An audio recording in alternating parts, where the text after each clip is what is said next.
大量工厂倒闭，8月份以来倒闭的越来越多了。现在的情况你看，我们的机器全都堆到过道上了，真的堆得满满的。8月份以来，深圳、东莞这边的市场越来越差，也不知道广东省外的怎么样。广州今年最惨的行业，欢迎来比惨：房地产、装修、装饰、建材、女装、娱乐、餐饮、珠宝，这个母婴产品、婚庆产品，这些行业有些是赚得少，有些是亏钱做，最惨的是连店钱都收不回来。我真的就想问一问，有不惨的行业吗？以制造业闻名的广东省被称为是中国经济发展的火车头。然而呢，在面对国内经济低迷、国外出口受挫的双重打击之下，如今广东经济一蹶不振，许多工厂闲置，周边餐厅与商铺艰难地维持生计，而还有很多拥有20多年历史的老牌企业接连倒闭。这些企业挺过了川普政府的第一轮关税，挺过了3年中共病毒疫情的封控，却倒在了这波中国经济衰退之中。现在很多人都在说，广东情况已经是大不如前。本期节目，我们就来一起聊一下广东的故事。2025年最新的死法可能就是来广州找工作吧，已沟通1785份，已投简历130份，已经立秋了还没有找到工作，躺在出租屋里，而且我现在租的房子是3800一个月。我硕士学的是运营管理，本科到硕士期间从0到1孵化了有几个个人 IP， 运营过微博300多万的粉丝账号，英语6级500多分，会 Photoshop， 会剪辑软件，有律师资格证，然后现在还是找不到工作。这几年绝对有1半的工厂要倒闭。就拿我们来讲，去年我们线下的单子都干不完，今年连线上线下一起搞，我们这个月有的事务都写一两个星期都没有干活了。今年大环境不好，太卷了，看我们干工厂的大老板都怪挣钱的，都看的只是表面。就拿上个月我们营业额来讲，60万，看着挺多的吧，但是我们去掉材料，去掉我们的房租，再去掉师傅的工资，我拿到手连5%的都不到，你可敢信？裁员吧，就怕来了大单子干不过来，不裁吧，这些的开销啊，真是压得人喘不过气。有的时候累的实在受不了了，只想甩手不干了，但是呢又不甘心，你不干这个又干什么呢？那大环境就这样，那哪个都逃不掉。给你看出扎心的数据啊！现在每10个外卖骑手里面就有1个是女性，全国活跃女性骑手呀，已经突破了1500万大关。1500万是什么概念？懂的都懂。更夸张的是，现在面试求职者10个里面有8个以前都是当老板的。像1线城市的网约车司机，3成以上啊都是本科毕业。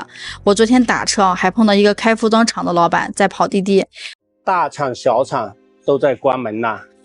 这2天东莞的那个叫天虹科技，几万人的一个大厂，一夜之间说关门就关门了。还有一个佛山做门窗的叫啥？叫维亚森，对，也是一夜之间就跑路。说实话啊，这年头开个工厂，不管你再大再小，都非常的艰难，最多3年都要倒闭。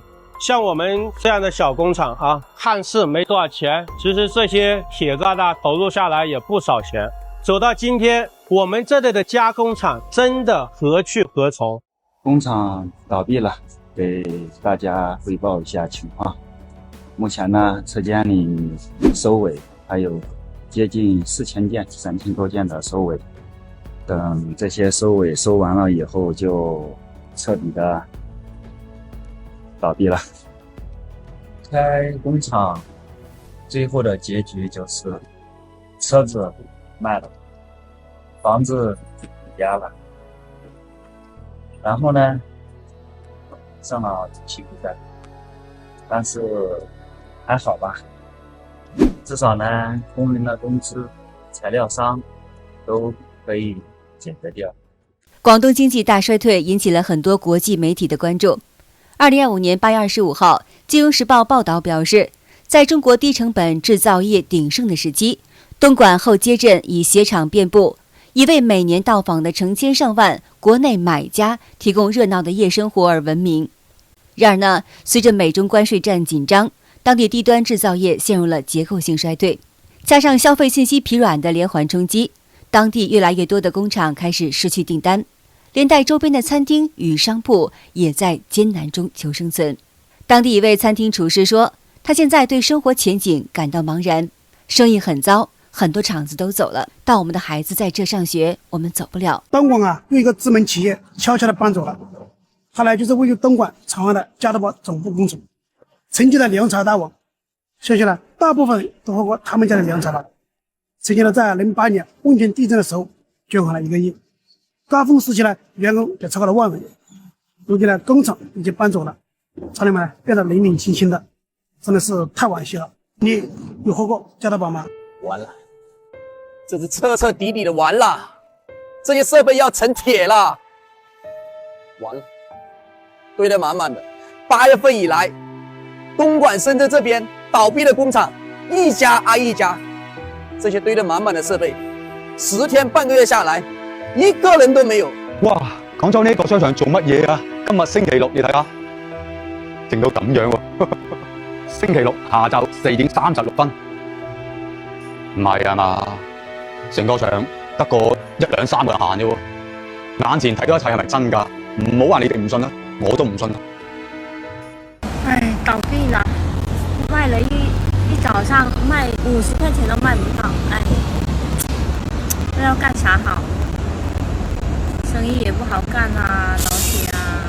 南宁已经快成全民摆摊的城市了，卖果的摆摊，卖肉的摆摊，卖头盔的也摆摊，连按摩、理发、推拿的都出来摆摊。金大路还记得吗？前几年呢，那生意有多好，我几个同学结婚了，都在金大路请了喜酒。现在呢，也出来摆摊了。还有粉之都，这些有名气的粉店，早餐也到门口摆摊了。你说是地摊的钱好赚呢，还是房租太贵，实在是撑不下去了呢？我们看看，成排的都是倒闭了，在这边呢都是关门了，包括这边，就这一圈，大量的店铺倒闭啊。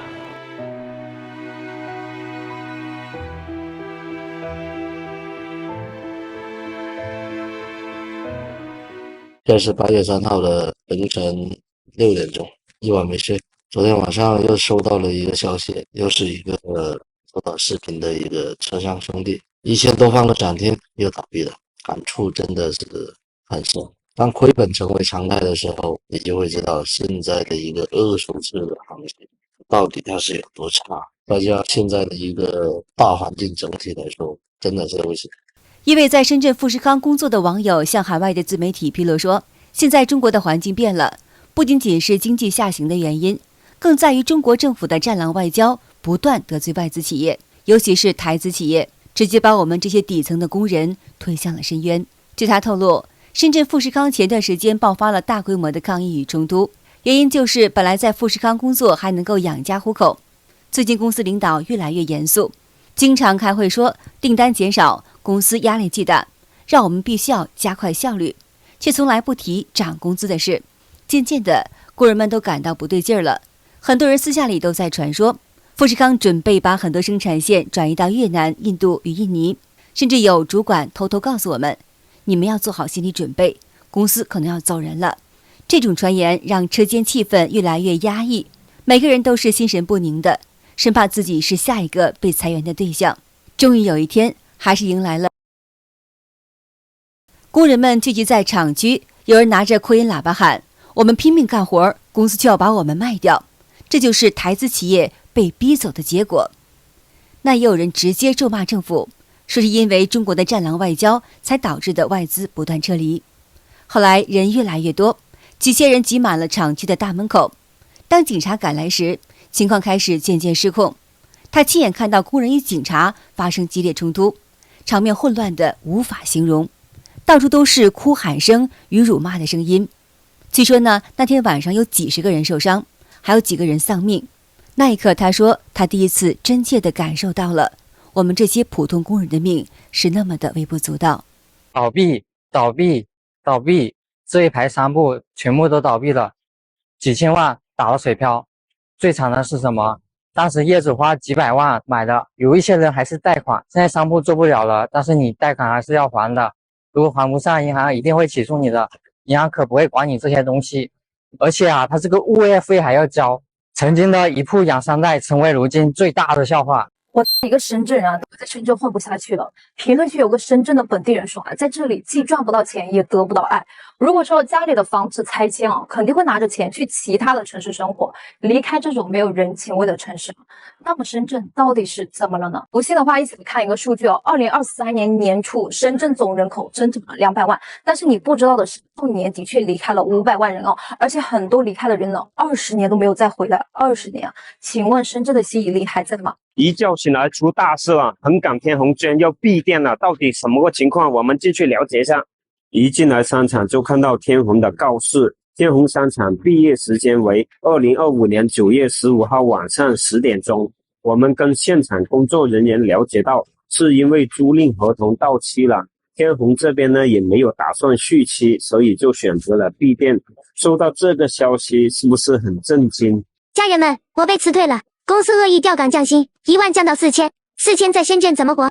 完全是在逼我自己离职，没有赔偿金。自从上个月来了新人，我就有预感我会被辞，因为工作量完全不需要2个剪辑，新人的工资是我的1半，真 TM 卷死了。真心劝大家别干剪辑了，账号从0到1做起来了。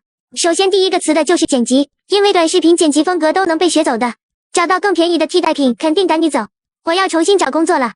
小白干销售怎么样啊？昨天我去理发店理发，然后跟老板娘闲聊的时候，听她说我们附近的一个企业500强，MD，他们一个车间有16条产线，然后现在裁员缩减至2条产线，可想而知，就是留下来的那2条产线的人可能会感谢老板的不才之恩，但是被裁掉的那14条产线的人现在没有工作了。大家好，为应对9月1号实施的社保新规，一些企业已经开始裁员降工钱，有的农民工已经开始返乡，因为要交纳社保以后，企业的成本压力就会变大。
好的，今天就和大家聊到这儿了，请您记得点赞、订阅、留言，并且分享给您的朋友们。